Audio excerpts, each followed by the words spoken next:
2-3 महीने में जरूर आती है।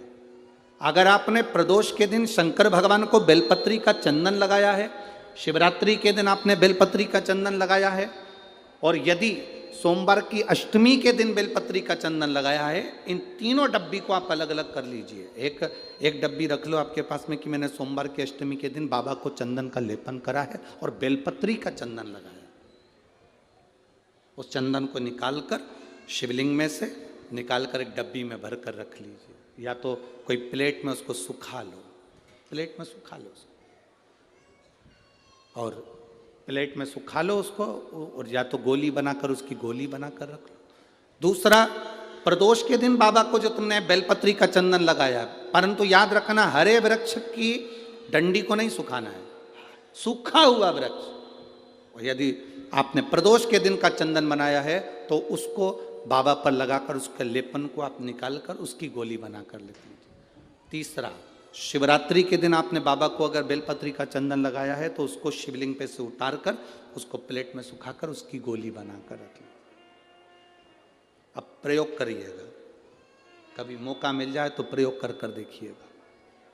शरीर में कहीं पर भी गांठ पड़ गई हो और डॉक्टर कह रहा है कि इसका ऑपरेशन जरूरी है, तो प्रदोष के दिन जो आपने बाबा के ऊपर बेलपत्री की जड़ का जो चंदन का लेपन करा है और उसकी जो गोली बनाई है, उसको 15 दिन तक रोज एक गोली पानी से निगलना प्रारंभ करो। कुंदकेश्वर महादेव का नाम लेकर उस गोली को खाना प्रारंभ करिए। आपको 15 दिन के बाद डॉक्टर से जांच कराने के लिए जाइए, गठान धीरे धीरे गलना प्रारंभ हो गई हो, गांठ धीरे धीरे गल रही हो, उसका फल मिलता है। प्रदोष वाली बेलपत्र का चंदन का जो गोली तुमने बनाई उसका फल तुम्हें मिलेगा।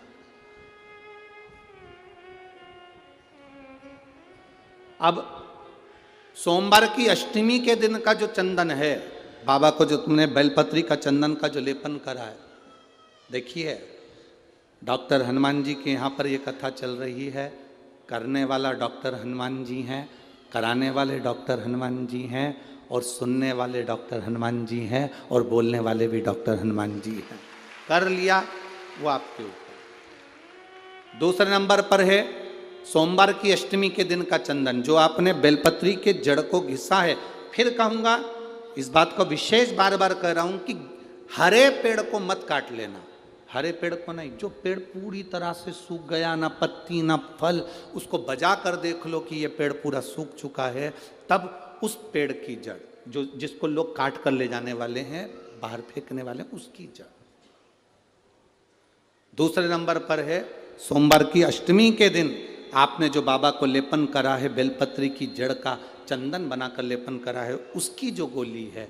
अगर बच्चा 8 साल का हो गया, 9 साल का हो गया, 10 साल का हो गया और वो गंदगी कर रहा है, बिस्तर पर गंदगी कर रहा है, सुसु कर रहा है, या अचानक उसको भय हो जाता है, या किसी ना किसी तरह से उसको रोग ग्रसित हो जाता है, उस बच्चे को भी आप छोटी सी गोली हफ्ते में केवल एक बार, जो सोमवार की अष्टमी के दिन जो आपने चंदन का लेपन करा है, हफ्ते में एक बार उस गोली को बच्चे को पीस कर पानी के साथ देना प्रारंभ करो। आपको धीरे धीरे उस बच्चे में आनंद की अनुभूति हो जाएगी, गंदगी नहीं कर सकता।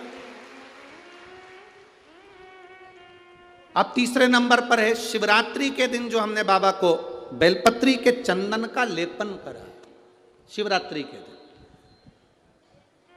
शिवरात्रि के दिन हमने बाबा को जो बेलपत्री का चंदन का लेपन करा, उस चंदन की गोली, कभी डॉक्टर कह दे कि तुम्हारे रीढ़ की हड्डी में गैप हो गया है, तुम्हारी पीछे की जो रीढ़ की हड्डी उसमें गैप हो गया है, या आपकी जो हड्डियां हैं वो कमज़ोर हो गई हैं, या घुटने की हड्डी कमज़ोर हो गई है, कुर्सी पर बैठना पड़ रहा है, तो उस समय पर हफ्ते में 2 बार जो तुमने शिवरात्रि के दिन बाबा को चंदन का लेपन करा और उसकी जो गोली बनाई, वो हफ्ते में 2 बार आप उस बेलपत्री के चंदन की गोली को लेना प्रारंभ करो। रीढ़ की हड्डी में जो गैप होगा वो भराना प्रारंभ हो जाएगा। शिव तत्व है। हमने गोली का क्यों बोला? हम बोल देते कि चंदन को तुम बस ऐसे ही चाट लो, पर गोली इसलिए कि वो सूख जाएगी, तो वो आपके काम में आराम से आ सकती। सूखने चंदन का ले, उस चंदन का सुख है। महाराज बोल बम का नारा है, सारी समस्या का हल शिव की भक्ति, हमारा एक आनंद, शंकर की एक भक्ति का